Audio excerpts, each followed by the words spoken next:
लग्नाच्या 2 दिवसानंतरच माझी बायको घरातून पळून गेली.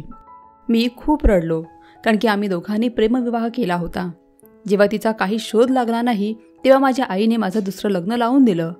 माझी दुसरी बायको खूपच चांगली होती, परंतु माझ्या मनात तिच्याबद्दल काहीच जागा निर्माण होत नव्हती. मी तिला सोडून इटलीला निघून गेलो. 2 वर्षानंतर पुन्हा परत आलो तेव्हा दुसऱ्या बायकोला मनापासून स्वीकारलं, कारण की त्या बिचारीची तर काहीच चूक नव्हती. मग मी माझ्या दुसऱ्या बायकोला इटलीला फिरायला घेऊन आलो. तिथे गाडी चालवताना माझी टक्कर एका भिकाणीसोबत झाली. मी गाडीतून उतरून जसं त्या भिकाणीला उचललं, माझं शरीर थरथरू लागलं, कारण की माझं नाव विलास आहे आणि ही त्या दिवसांची गोष्ट आहे जेव्हा मी माझ्या आईसोबत पुण्यावरून मुंबईला आलो होतो. आमचं कुटुंब तर पुण्याला होतं, परंतु माझे 2 काका मुंबईला राहत होते आणि मी माझ्या काकांच्या मुलीच्या लग्नासाठी मुंबईला आलो होतो. माझी आई पूर्ण रस्त्यामध्ये मला फक्त हेच सांगत होती, या लग्नामध्ये तुझ्या मोठ्या मामाची मुलगी सीमा देखील येणार आहे.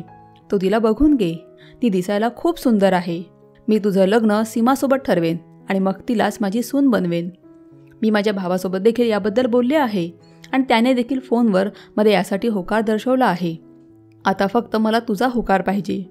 ती मामाची मुलगी म्हणजे माझ्या काकूच्या भावाची मुलगी होती. मी मनामध्ये विचार केला होता की यामध्ये टेन्शनची काय गोष्ट आहे. जर सीमा मला चांगली वाटली तर मी हो बोलेन, नाहीतर मी काहीतरी बहाणा सांगून या स्थळासाठी नकार देईन. मी अजूनपर्यंत स्वतःसाठी कोणत्याच मुलीला पसंत केलं नव्हतं आणि मला विश्वास होता की माझ्या आईने माझ्यासाठी एका खास मुलीला निवडलं असेल. ठीक आहे, जाऊ देत. पूर्ण रस्ता असाच निघून गेला आणि आम्ही लग्नघरी पोहोचलो. तिथलं वातावरण खूपच आनंदाचं होतं. तिथे माझ्या वयाचे अजून चुलत भाऊ होते, जे खूपच मजा मस्करी असे करणारे होते आणि मग त्यामुळेच असं गप्पा गोष्टी करण्यातच दिवस कसा निघून जायचा समजायचंच नाही. इथे येऊन मी सीमाचं नाव कितीतरी वेळा ऐकलं होतं आणि शेवटी एके दिवशी माझी तिच्यासोबत भेट झालीच. मी जेव्हा पहिल्यांदा तिला पाहिलं तेव्हा तिला पाहतच राहिलो, कारण की ती खरंच दिसायला खूप सुंदर आणि चांगली होती. परंतु आमचं जास्त काही बोलणं झालं नाही आणि मग त्या लग्नाच्या वातावरणात असाच वेळ निघून जात होता. मी खूप एन्जॉय देखील करत होतो. एके दिवशी मी माझ्या हातात शर्ट घेऊन आईला शोधत होतो. मला आईकडून माझा शर्ट इस्त्री करून घ्यायचा होता, परंतु आई मला कुठेही दिसत नव्हती. अचानक मला सीमा दिसली.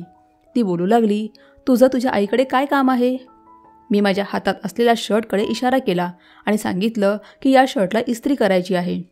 तेव्हा तिने तिचा हात पुढे केला आणि म्हणाली, द्या माझ्याकडे, मी तुम्हाला इस्त्री करून देते. मी म्हणालो, नको नको, याची काहीच गरज नाही. आई सापडेल मला, तेव्हा मी तिच्याकडून इस्त्री करून घेईन. तेव्हा सीमा बोलू लागली, तुम्ही आईला उगाचच का त्रास देताय? जेव्हा मी तुमची मदत करू इच्छिते मग तुम्हाला कसलं टेन्शन आहे? मी विचार केला की ठीक आहे. सीमाने त्या शर्टला इस्त्री करून मला परत केला. मी तिच्या त्या वागण्यामुळे चांगलाच खुश होतो. काही दिवस निघून गेले तेव्हा माझं थोडं डोकं दुखू लागलं आणि मला चहाची गरज होती. तेव्हा देखील सीमाच माझ्या कामी आली होती. तिनेच मला चहा बनवून दिला होता. मी नेहमीच तिला माझ्या आईचे पाय दाबताना पाहिलं होतं आणि मग त्या सर्व गोष्टींमुळे मला आता ती चांगली वाटू लागली. मला जाणवलं होतं की इतर लोकांसोबत तिचं वागणं थोडं शिस्तीचं होतं, परंतु माझ्या आईवर ती खूप प्रेम करत होती. एके दिवशी मी आणि आई एका खोलीत बसलो होतो. तेवढ्यात सीमा देखील तिथे आली. तेव्हा आई बोलू लागली की माझी सुनबाई आली आहे. त्या गोष्टीवर ती खूपच लाजली आणि मग सरळ तिथून बाहेर निघून गेली. तिच्या त्या अदाने माझं तर मनच जिंकलं होतं. सीमा माझ्या नावावर खूपच खुश व्हायची. मुंबईमध्येच आईने माझ्या मामाकडून सीमाचा हात मागितला आणि मामा मामीने देखील लगेचच होकार दिला. तेव्हा आई बोलू लागली, आता मुंबईमध्ये सगळे नातेवाईक जमा झाले आहेतच, तर आपण इथे साखरपुडा उरकून घेऊयात. मामाला देखील या गोष्टीवर काहीच प्रॉब्लेम नव्हता. आईने मुंबईमध्येच एक हॉल बुक केला आणि तिथे माझा आणि सीमाचा साखरपुडा अगदी थाटामाटात करून घेतला. सर्व लोक माझ्या नशिबावर जळत होते की मला इतक्या लगेचच सहजपणे सीमा मिळाली आहे. साखरपुड्यानंतर मी सीमाला डिनरसाठी घेऊन गेलो. ती पूर्ण रस्ता फक्त लाजत होती आणि हसत होती. काही दिवसांमध्येच मला सीमावर आणि सीमाचं माझ्यावर प्रेम जडलं. आम्ही दोघं खूप खुश होतो. मग त्यानंतर सगळे पाहुणे त्यांच्या त्यांच्या घरी परत जाऊ लागले. मी आणि आई देखील पुण्याला परत आलो. मी रोज सीमासोबत फोनवर बोलायचो. माझ्या ऑफिसमध्ये माझ्या मित्रांना सगळ्यांना समजलं होतं की माझा साखरपुडा झाला आहे.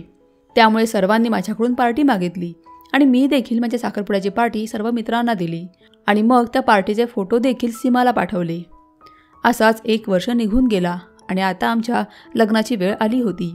परंतु तरी देखील आईने मामाकडून लग्नाच्या तारखेबद्दल विचारपूस केली. तेव्हा मामाने आईकडून तयारीसाठी 1 महिन्याची वेळ मागितली. इकडे आईने देखील अगदी धूमधडाक्यात लग्नाच्या तयारीला सुरुवात केली. मी देखील आईची मदत करत होतो. तर माझ्या बहिणीचा आनंद तर गगनात मावेनासा झाला होता. त्यांनी 21 दिवसांपूर्वीच लग्नाची शॉपिंग करायला सुरुवात केली होती. कोणते कोणते प्रोग्राम करायचे आहेत, कसे करायचे आहेत, या सगळ्यांचं प्लॅनिंग त्या त्यांच्या मैत्रिणीसोबत करत होत्या. सगळीकडेच आनंद आणि आनंदच होता. आई देखील खूप खुश राहत होती. तिकडे मामा मामी देखील खूप खुश राहत होते. नेहमीच माझ्यासोबत फोनवर बोलायचे आणि बोलायचे, विलास, आम्ही तुला आमच्या काळजाचा तुकडा देत आहोत. आम्हाला आमची सीमा खूप लाडाची आहे, त्यामुळे तू देखील तिची काळजी घे, तिला कधीच दुखावू नकोस. तेव्हा मी मामा मामींना वचन द्यायचो, शब्द द्यायचो की मी तुमच्या मुलीला नेहमीच खुश ठेवेन, तुम्ही काळजी करू नका. आणि मग आमच्या लग्नाचा दिवस देखील आला. हळद, मेहंदी, संगीत यांचा कार्यक्रम पुण्यामध्ये होता, तर लग्न मुंबईला होतं. लग्न, हळद, मेहंदी, संगीत यांच्या 2 दिवसानंतर लग्न होतं, कारण की प्रवासाला 1 दिवस जाणार होता. आम्ही सर्व लोक आता मुंबईला परत आलो. माझे खूप सारे मित्र देखील लग्नासाठी आले होते. तिथे 1 दिवस आराम केल्यानंतर दुसऱ्या दिवशी आमचं लग्न होतं. मला सीमा मिळाल्यामुळे मी खूपच खुश होतो. सीमा देखील खूप खुश होती. आम्ही आमच्या आयुष्याची नवीन सुरुवात केली होती आणि आज आमच्या रिसेप्शनचा दिवस होता. मी तयार होतो, परंतु अजूनही सीमा पार्लरमधून आली नव्हती. वाट पाहता पाहता 1 तास निघून गेला. मी अजिबातच टेन्शनमध्ये नव्हतो, कारण मला माहीत होतं की मुलींना तयारी करताना खूप उशीर लागतो. परंतु जेव्हा दुसरा तास सुरू झाला तेव्हा मी आई आणि मामीच्या चेहऱ्यावर थोडं टेन्शन पाहिलं. परंतु जेव्हा तिसरा तास सुरू झाला तेव्हा मी देखील थोडा हैराण झालो. मनामध्ये चलबिचल सुरू झाली आणि मग खूप मोठी बातमी माझ्या कानावर पडली. त्यामुळे मला खूप मोठा धक्का बसला. माझी बायको पार्लरमधून पळून गेली होती. हे ऐकून मला असं वाटलं जणू काय माझ्या डोक्यावर आभाळच कोसळलं आहे. प्रत्येकजण मला एका विचित्र नजरेनं पाहत होता. लोक मला हाच प्रश्न विचारत होते की नवऱ्यामध्ये अशी कोणत्या गोष्टीची कमी आहे, अगदी व्यवस्थित तर आहे, मग नवरी त्याला सोडून पळून का गेली. काही लोक तर माझ्या बायकोला चारित्र्यहीन देखील बोलत होते. या सगळ्या गोष्टी माझ्यावर खूप आघात करणाऱ्या होत्या. माझ्या डोळ्यातून अश्रू वाहू लागले. माझ्या आईने माझा हात पकडला. मी रडत रडत आईला सांगितलं, आई, सीमा असं नाही करू शकत, ती तर माझ्यावर खूप प्रेम करते. मामाने माझ्यासमोर हात जोडले आणि बोलू लागले, बेटा, तू मला माफ कर. मी कधी स्वप्नात देखील विचार केला नव्हता की माझी मुलगी हे असं काही वागेल. सर्व लोक मला दिलासा देत होते. मग मी सीमाला पूर्ण मुंबईमध्ये शोधलं, परंतु ती कुठेही सापडली नाही. सर्व लोक हैराण होते की ती कुठे निघून गेली आहे. मी 6 महिने तिला शोधलं, परंतु ती मला कुठेच सापडली नाही. मग माझ्या आईने माझं दुसरं लग्न करण्याचा निर्णय घेतला. मी खूप मुश्किलीने दुसऱ्या लग्नासाठी तयार झालो होतो. माझं दुसरं लग्न झालं. लग्नानंतर मी टेरेसवर आलो. माझ्या डोळ्यातून अश्रू वाहत होते. माझी आई देखील माझ्या मागे मागे आली होती. तिने माझ्या डोक्यावर हात ठेवला आणि बोलू लागली, मला माहीत आहे की तू टेन्शनमध्ये आहेस, तुझं मन दुखावलं गेलं आहे, परंतु तू माझं बोलणं ऐक. जी मुलगी तुला नाराज करून गेली आहे तिच्यासाठी कधीही या मुलीला त्रास देऊ नकोस, दुःख देऊ नकोस. जिने तुझ्यासोबत आता लग्न केलं आहे तिला नेहमीच खुश ठेवण्याचा प्रयत्न कर. आता जा, तुझ्या खोलीत जा. मी फक्त माझी मान हलवली. आई खाली गेली होती. मी विचार करत होतो की आई अगदी बरोबर बोलते. मला एका बेवफा माणसासाठी दुसऱ्या एका चांगल्या माणसाचं मन दुखावणं योग्य नाही. त्यामुळेच मी खाली आलो. माझी बायको डोक्यावर पदर घेऊन बसली होती. मी आईच्या इच्छेखातर लग्न तर केलं होतं, परंतु अजूनही दुसऱ्या बायकोला पाहिलं नव्हतं. मी जेव्हा तिचा पदर वर केला तेव्हा हे पाहून हैराण झालो की माझ्यासमोर कोणी दुसरं नाही तर शुभ्रा बसली होती. शुभ्रा ही माझ्या मावशीची मुलगी होती, आईच्या बहिणीची मुलगी होती. लग्नामध्ये आमची भेट झाली होती आणि त्यामध्ये आमची चांगली मैत्री देखील झाली होती. आम्ही खूप जास्त गप्पा गोष्टी देखील करायचो. ती मुलगी रिसेप्शनला देखील आली होती आणि पार्लरमधून शुभ्रा तिलाच फसवून निघून गेली होती. मी तिला बघून शांतपणे बसून राहिलो. तिने माझा हात पकडला आणि बोलू लागली, विलास, सीमाच्या मागे का तू स्वतःचं नुकसान करून घेतोस? तू बोलतोस की तिचं तुझ्यावर प्रेम होतं. जर तिचं तुझ्यावर प्रेम होतं मग का ती तुला सोडून पळून गेली? जरा विचार कर. मी काहीही चुकीचं बोलत नाही. शुभ्रा अगदीच बरोबर बोलत होती, परंतु तरी देखील मी तिला नवरीच्या रूपात कबूल करू शकत नव्हतो. माझं मन करत होतं सगळं काही पुसून जावं. शुभ्रा बोलू लागली, विलास, तुला हे आपलं नातं जेव्हा पाहिजे तेव्हा तो स्वीकार. तुला जितका वेळ पाहिजे तितका वेळ तू घे. जेव्हा तू मनापासून मला बायको म्हणून स्वीकारशील तेव्हाच आपलं हे नातं पुढे जाईल. तेव्हापर्यंत आपण एका मित्रमैत्रिणीप्रमाणे राहू. शुभ्राचं ते बोलणं ऐकून मला खूप बरं वाटलं. तसंही ती लवकरच झोपून गेली, तर मी मात्र पूर्ण रात्र जागाच होतो. मी खूप मुश्किलीने वेळ घालवत होतो.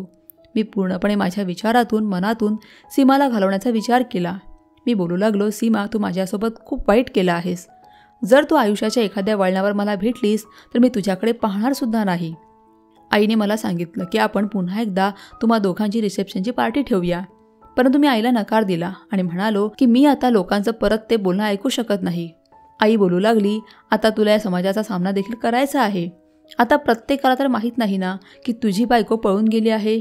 जर तू रिसेप्शन पार्टी दिली नाहीस तर मग पुन्हा लोकांना नवीन विषय मिळेल की तू रिसेप्शनची पार्टी का नाही दिलीस, आणि मग त्यावरून वेगवेगळी चर्चा सुरू करतील. आईचं बोलणं देखील अगदीच बरोबर होतं.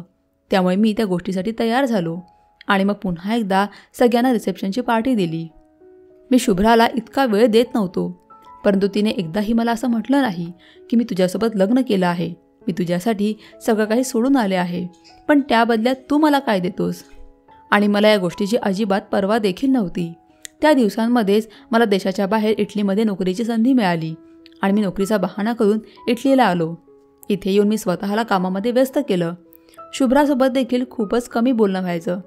जवळजवळ 8 महिन्यांनंतर माझ्या आईने मला तिची शपथ घातली की मी नोकरी सोडून घरी यावं, नाहीतर मी तिचं मेलेलं तोंड पाहीन. मी आईसाठी पुन्हा परत आलो, परंतु मी अजूनही शुभ्राला मनापासून स्वीकारत नव्हतो.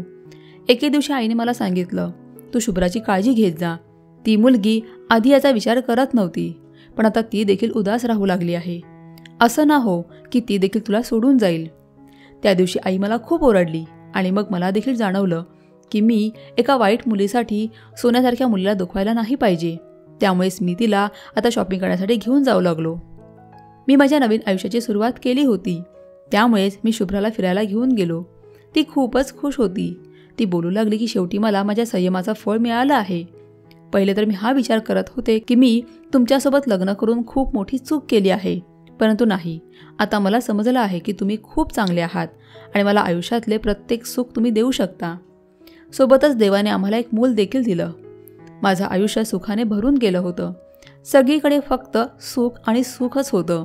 परंतु अजूनही कधीकधी मला सीमाची आठवण यायची, तेव्हा माझं रक्त उसळायचं. मी विचार करायचो की तिने माझ्यासोबत किती वाईट केलं होतं. जर गोष्ट फक्त प्रेमाची असती तर कदाचित मी तिला विसरलो असतो. ही त्या दिवसाची गोष्ट आहे जेव्हा माझी मुलगी 1 वर्षाची झाली होती. शुभ्राने मला सांगितलं होतं की आपण आपल्या मुलीचा बर्थडे करण्यासाठी कोणत्यातरी दुसऱ्या शहरात जाऊया, यामुळे आपली आउटिंग देखील होईल.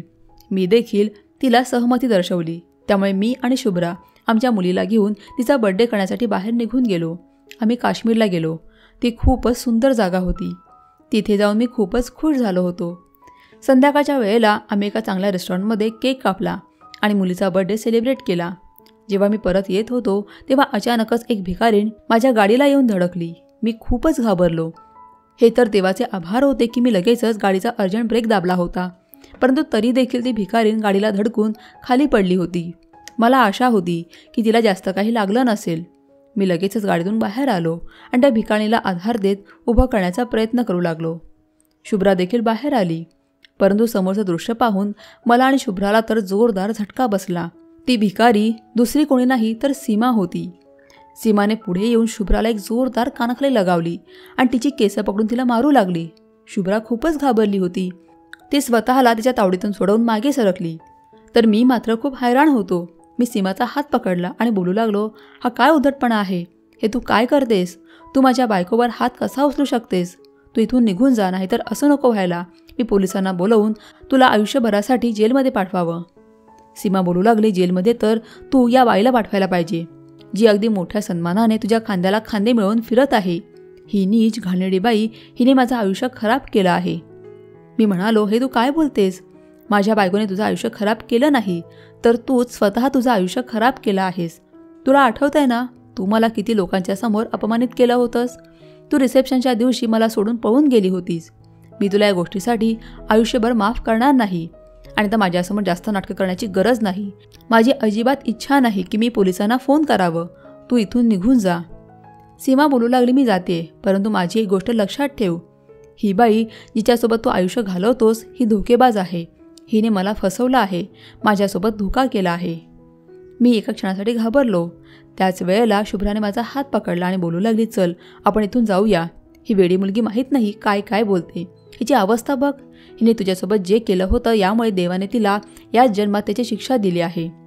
तेव्हा सीमा बोलू लागली, शुभ्रा, तू माझ्यासोबत जे केलं आहेस त्याची शिक्षा कदाचित तुला मिळणार नाही, परंतु तुझ्या मुलीसोबत माझ्यासारखं नक्कीच होईल. हा माझा शाप आहे. ती देखील माझ्यासारखीच रस्त्यांवर भीक मागेल. हे सगळं ऐकून मी एका क्षणासाठी घाबरलो आणि म्हणालो, तुझ्या घाणेरड्या तोंडातून माझ्या मुलीचं नाव तरी कसं घेतलंस? सीमा हुंदके देत रडू लागली. बोलू लागली, देवासाठी विलास माझ्या बोलण्यावर विश्वास ठेव. मी तुला कोणताच धोका दिला नाही. ज्या दिवशी आपल्या रिसेप्शनची पार्टी होती माझ्यासोबत दुसरा कोणी नाही तर शुभ्रा पार्लरमध्ये आली होती. तिने मला सांगितलं होतं की ती माझ्यासोबत राहील आणि मेकअप करताना तुला कंपनी देईन. परंतु जेव्हा माझा मेकअप झाला तेव्हा ही बोलू लागली की मला भूक लागली आहे, तू बस, मी आपल्यासाठी पिझ्झा घेऊन येते. आपण दोघी पिझ्झा खाऊन घरी जाऊ. इतकं बोलून शुभ्रा बाहेर निघून गेली आणि मी तिथेच बसून राहिले. थोड्या वेळानंतर 2 बायका पार्लरमध्ये आल्या आणि बोलू लागल्या, तू शुभ्राची चुलत बहीण आहेस ना? मी हो म्हणाले. तेव्हा एका मुलीने मला हात मिळवला. माहीत नाही तिच्या हातामध्ये असं काय होतं ज्यामुळे माझ्या डोळ्यांच्या समोर अंधारी आली. मग त्यानंतर जेव्हा मी डोळे उघडले तेव्हा मी एका खोलीमध्ये कैद होते जिथे आसपास कोणीच नव्हतं. मी खूप घाबरले. मी रडत होते आणि मदतीसाठी लोकांना आवाज देत होते, परंतु कोणीच माझी मदत केली नाही. रात्री एक बाई मला जेवण देण्यासाठी आली. तेव्हा मी तिला विचारलं की तू कोण आहेस आणि मला इथे का बंद केलं आहेस? तेव्हा ती बोलू लागली, हे सगळं आम्ही शुभ्राच्या बोलण्यावरून करत आहोत. तिने आम्हाला हे सर्व करायला पैसे दिले आहेत. मी विचारलं, हे असं का केलं शुभ्राने? त्यावर त्या बाईने मला सांगितलं, ज्या मुलासोबत तुझं लग्न झालं आहे त्याच्यावर शुभ्राचं खूप प्रेम आहे आणि तिला कोणत्याही किमतीत त्याला गमवायचं नव्हतं. त्यामुळेच तिने त्या मुलाला मिळवण्यासाठी हा सर्व ड्रामा रचला आहे आणि तुला फसवून इथे बसवलं आहे आणि पिझ्झाचं सांगून निघून गेले आहे, फक्त यासाठी जेणेकरून आम्ही तुला पळवून नेऊन इथे घेऊन येऊ शकू. आता आम्ही तुला एका दुसऱ्या पार्टीकडे पाठवू. मी रडू लागले, त्यांच्या पाया पडू लागले. माझ्यासोबत असं करू नका अशी विनवणी करू लागले. माझा नवरा आणि माझ्या आईवडिलांची इज्जत खराब होईल.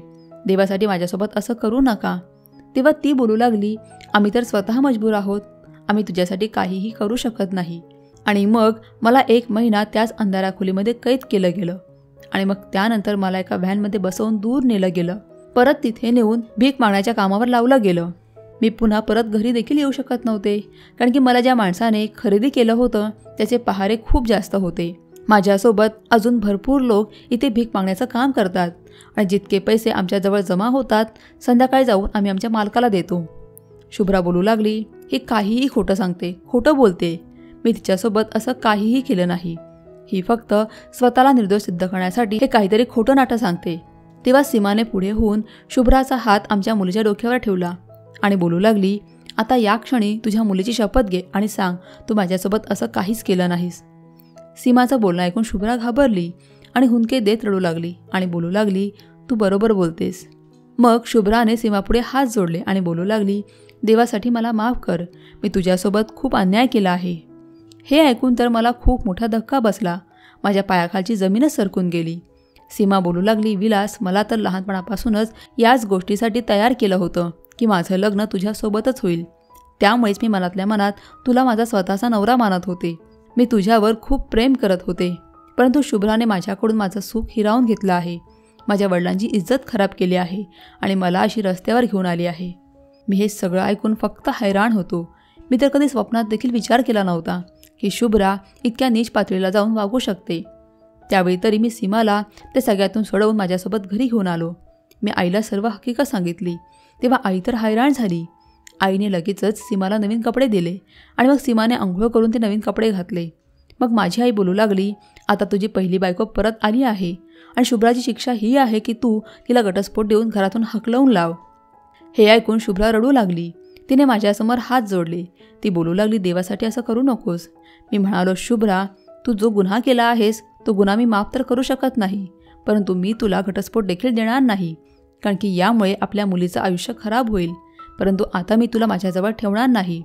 तुला एका वेगळ्या घरात ठेवीन आणि मी इथे सीमासोबत राहत जाईन. मी माझ्या मुलीसाठी शुभ्राला घटस्फोट दिला नाही, फक्त तिला स्वतःपासून लांब केलं होतं. सीमाच्या घरातले आमच्या घरी आले. आज पुन्हा एकदा सर्व तुटलेली मनं जोडली गेली होती. आता मी शुभ्राजवळ फक्त माझ्या मुलीसाठी जातो, नाहीतर मला तिचा खूपच तिरस्कार वाटतो. मी आता माझा सर्व आनंद आणि प्रेम सीमावर ओवाळून टाकतो आणि सीमा देखील आता माझ्यासोबत खूप जास्त खुश आहे. मित्रांनो, जर तुम्हाला ही कथा आवडली असेल तर व्हिडिओला लाईक करा आणि अशाच छान छान कथा पाहण्यासाठी चॅनलला सबस्क्राईब करा. धन्यवाद.